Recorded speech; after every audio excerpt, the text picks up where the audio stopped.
This is an important section on the strategy behind applying cooling. First up, we're going to talk about duration, how long to cool.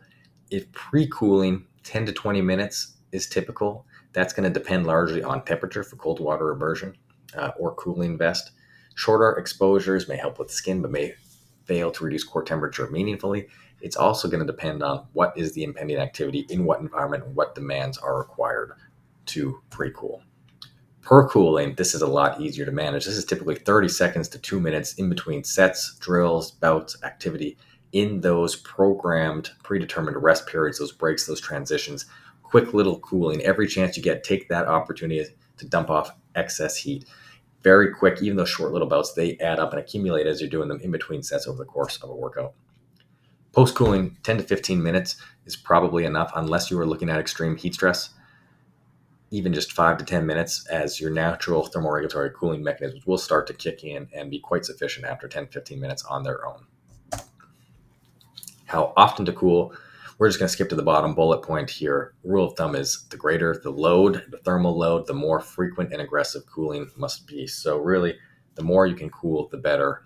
When you are in hot and humid environments, you will experience heat stress. There will be that accumulation of heat storage. The more heat you can dissipate, the more work capacity you're able to do. Intensity. So this is temperature range and cold application. This is going to vary depending on modality. So we look at cold water immersion.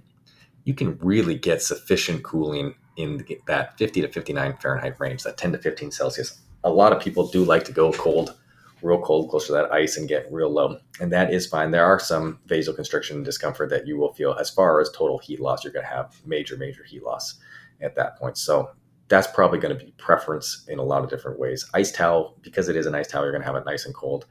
Again, the big effect is going to be perceptual, so you want to make sure that is cold. That's going to be fine. Ice slurry ingestion, that's going to be a largely regulated temperature. If you have ice, getting that out of the freezer or out of the fridge, then that's going to stay cold. Cooling vests, it'll be similar to cold water immersion, generally speaking, because you are going large surface area of non-glabrous skin. The colder, the better. That's going to be dependent on the modality and access that you have.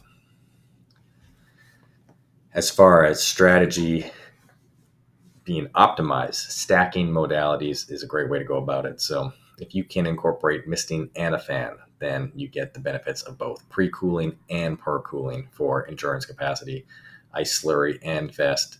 Again, there's a million different ways that you can mix and match and combine based on your specific circumstances and context. Ideally, if you can have them complementary to each other, so ingestion and skin, so you get those three different mechanisms. You get the core, skin, and perceptual. If we can hit all three, then we are in really good shape. Quick example here, let's say CrossFit, some sort of functional fitness, really hot environment, pre-cool before doing the workout.